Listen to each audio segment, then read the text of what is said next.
Good morning, everyone. It's the Rangers Review. We are here to build up to Rangers against Celtic, the Old Firm at Parkhead today. Barry Ferguson's first taste of the fixture. The teams are in. I'm joined by Chris Jack as ever.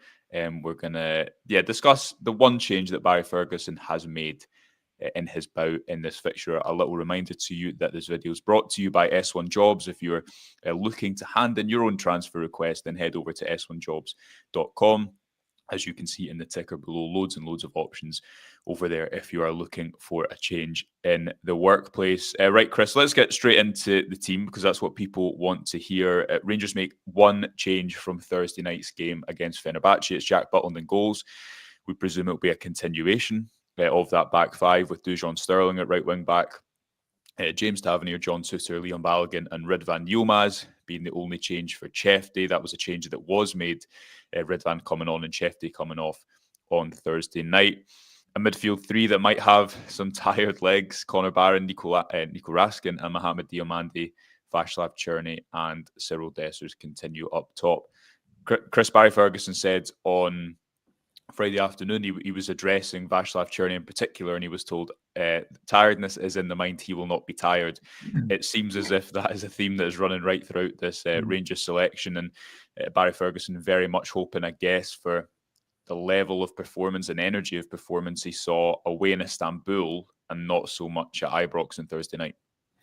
I think on the tiredness factor, he'll be hoping that the sense of occasion and the magnitude of this game will at least allow the likes of Černý, you touched on the three guys in the middle of the pitch, if you can get an hour out of them, hopefully Rangers are in a good enough position where you then feel a bit freer to make those changes. It could change. You could see Sterling left back, Tav right back, and Ridvan moved up and Černý out wide. But I think the way we've got it lined up there is the way that Rangers will go. It didn't work as well on Thursday night as it did the previous Thursday. I think that's fair. Of course, the result trumped everything on Thursday night and was certainly the most important thing. But I think Barry will be looking for an improved overall level of performance from a side that he's put his faith in. He'll hope, as I said there, that he'll hope they can get through enough of the game to give Rangers a bit of a foothold in it, and to then allow them to go and potentially try and win the game from the bench. You're then looking at Danilo, you're looking at Hadji, Barami perhaps. You're looking at the options there, the guys that haven't played as many minutes. Yep. That's where Rangers could potentially go and hopefully do something this afternoon. Yes, I'll read the Celtic team as well, because the big news is that there's no Callum McGregor. He hadn't trained. I think he trained individually on Friday, but he is not actually in the squad, if I'm reading the Celtic team lines correctly. They go Schmeichel, Johnson, Carter Vickers, Naroki, who again isn't a regular feature for them at centre-back, Jeffrey Schlupp, a midfield three of McGowan, Engels and Hatate. Would imagine it's Arne Engels at the base of that midfield. A front three of Jota, Kuhn and Maeda. Chris, I guess on that, if we talk about the approach first and the shape first, we'll get to the Rangers bench too. There was and again, Barry Ferguson was asked about this in the press conference, there was a remedy that Clermont eventually found in this fixture that worked quite well, and Rangers won convincingly at the start of the year. They probably deserved to win the Hampden game as well, even before I think you discount the penalty that was not a penalty. Moving away from that approach, does it make sense? I mean, we've seen Ferguson, and he's spoken about this too. He wants to be flexible. He wants his team to be able to play in different formations. And it did work. It didn't work that well at home, but you'd imagine going away from home, there will be a little bit more space for Rangers to play into. And I guess the fact that Callum McGregor isn't playing, does that negate what has worked with Nadim Barami kind of just sitting on him in the last two fixtures? Does it make sense to stick with this back five, even if it could, as you say, go to a 4 at one point with one of Sterling or Ridvan pushing up a little bit higher? I think that being flexible is something that Rangers have not really had for a long time. We knew what a Clermont side was going to look like. It was difficult sometimes to figure out the personnel within that, because he changed that often and then had to change quite a lot during matches. But I think we have seen Barry be a bit more open in terms of trying different things. I don't think it's a surprise that he's gone with what worked so well in that that Fenerbahce away game. But ultimately, these games, we can speak about how the sides line up and the various tactical aspects to it. A lot of these games come down to the blood and thunder aspect of it. Rangers have been outplayed, outfought in too many of these fixtures over the years. Barry needs everyone of these players to really be at it, to go and try and win their individual battles, to win their 50-50s, to win their tackles. They need Czerny to provide support to Dessers so he's not isolated. They need the fullbacks to really perform well against. We know the threat that Celtic front three has within it, and the problems that they've caused previously. So if Rangers can get enough of these players to win their individual one-on-ones, that should give them a far better chance of coming away with a positive result this afternoon. It would be a good result for Barry. I'm sure he's bouncing around that dressing room right now. He'll be doing his best to keep calm, but the nerves and the butterflies, they'll certainly be going for Barry, and he'll translate that into the players, but try and channel that. Try and channel those feelings in a positive manner. Yeah, let's get to some comments. Mark says, would have benched Barron for Hadji or Hamza. Apart from that, it's the best we have. Rope saying it would be hard to do much better than that. And James is happy with the team. A few disagreements. Paul saying, are we playing Real Madrid away here? We have no outball. David says, don't like it, guys. We don't need 5 defenders. The bench, Chris, I'll read that to you. It's Kelly, Proper, Lawrence, Bayrami, Nsiala, Igaman, Hadji, Rice, and Danilo. If I pull up Paul's point here, we play that there's no outball. I thought at home, in particular against Fenerbahce, that was a bit of a letdown for Rangers, and on the ball, they were actually pretty poor. Away from home, when Fenerbahce were going for the game more, they had the home crowd on them, a little bit more pressure to attack with speed. There was a space for Czerny to drop in and Dessers for Dessers to run in behind. I think what Paul is saying makes sense, that there's not really a hold-up option there, and we know that Dessers wants to run in behind.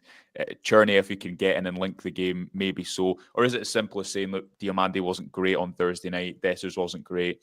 If you get the level of performance we saw in Istanbul, you were there watching it, then Rangers can be a pretty threatening counter-attacking team. But it's not a team with a load of pace in it. You need Václav Czerny basically to have a huge game. And while Barry Ferguson has said he might not be tired, he looked pretty tired to me on Thursday night. And that can, while you're saying that the game might take care of itself, that the fatigue will play into this afternoon as well, won't it?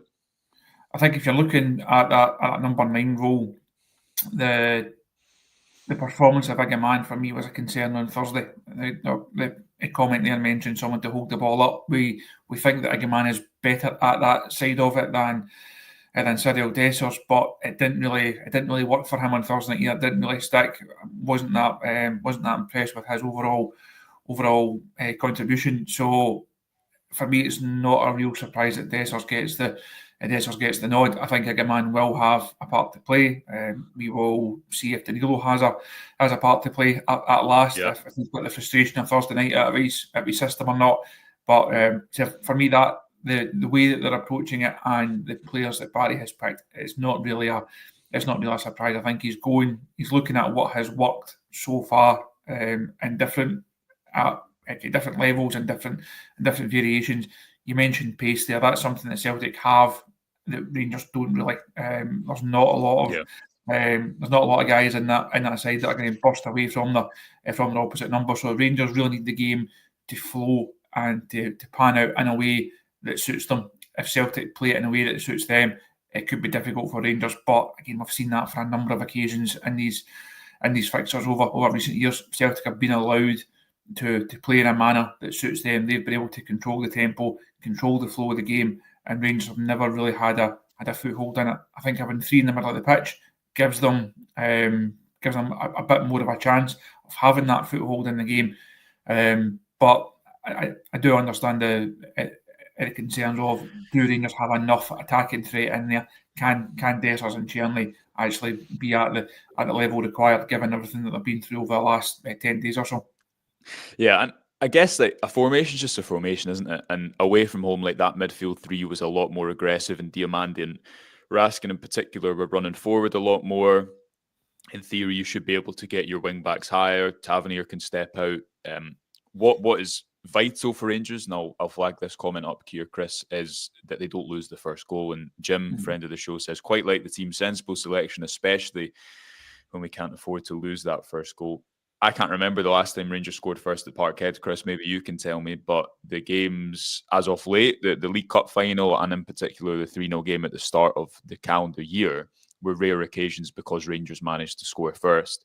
How many times have you watched this game in the last 3-4 years? And Rangers have maybe had a bright 5 minutes, 10 minutes, whatever it may be, and then they've conceded a goal. Normally it's a cross from one of the Celtic right or left hand sides, and from there it kind of spirals. Playing a back five maybe gives you a bit more security. It's a team that has, now we don't know how tired these legs are, but in isolation it's a team who are probably more confident in their 1v1s than if you've got, I don't know, Proper in there and Lawrence and maybe players who started on the first Old Firm game of the season away at Parkhead, which was a 3-0 defeat, wasn't it? Yeah, again, we don't know how tired those legs are going to be. But that first goal, what Jim's speaking about there, Chris, that is key, isn't it? Because there's maybe a little bit more optimism for Rangers going than there would have been a month ago because of this European progression. It's still a big ask because they've not won, is it an 8 or 9 attempts at Parkhead? And maybe the shape does it give you a little bit more solidity to try and get through the opening exchanges? For me, it's not just the first goal. It's the fact that Rangers continually lose goals in short periods of time. They lose the first one and then make a mistake or allow the opposition to capitalise. And if Rangers were to go 2-0 down, it's game done. They cannot afford to make that mistake again. So I think Barry will be looking at it. Maybe the old cliche of you get through the first 10, you get through the first 20, you get through the first half even, build yourselves into the game. Don't allow Celtic to build any momentum, maybe try and turn the crowd against them, try and kind of put a bit more doubt in their mind. I'm sure the Ibrox game will not be completely forgotten from a Celtic perspective. Now, I thought that day everything went, or almost everything went right from a Rangers perspective. Celtic were not at it. Rangers obviously thoroughly deserved a victory on that day. I don't think it will play. I don't think it will make Brendan Rodgers suddenly go back to the drawing board in terms of how he approaches these games. But the fact that it didn't work for him on that day, I'm sure he'll be looking at, well, what can Celtic improve on in that regard. What Rangers did do well that day, as you say, got the first goal. They didn't make individual errors, and they allowed themselves. They gave themselves the best chance of winning the game, and then went on and done so. And that's what they have to do again this afternoon. Don't make the same mistakes that have proven so costly in this fixture, not just this season, in previous seasons and under previous managers. Yeah, David, a few people speaking about the formation. This is, we can confirm, not the official formation. It's just what I think it might be. So don't take it as gospel. It could be, Diamandi was higher than Barron and Cherney was on the right, so it could be a 5-4-1. Could be I'm not going to do what Barry Ferguson did on TV the other night, Chris, and rhyme off about 6 formations and get myself caught up. But presumably it will be a back 5. With that flexibility to change, we shall see how it unfolds. A reminder of the Rangers bench for you: Kelly and Ciala, Proper, Rice, Bayrami, Lawrence, Danilo, Igaman and Hadji. In Celtic lineup: Schmeichel, Johnson, Carter, Vickers, Naroki, Schlupp, Engels, McGowan, Hatate, Maeda, Jota and Kuhn. No Austin Trusty or Callum McGregor for Brendan Rodgers' team. Right, we'll leave it there. You can, of course, keep up to date with all the best analysis in-game from the Rangers Review. Please subscribe to the YouTube channel as well, and we'll be live at some point after the final whistle to discuss it in more detail. Enjoy the game wherever you're watching it, and Chris and I will speak to you later on. Bye for now.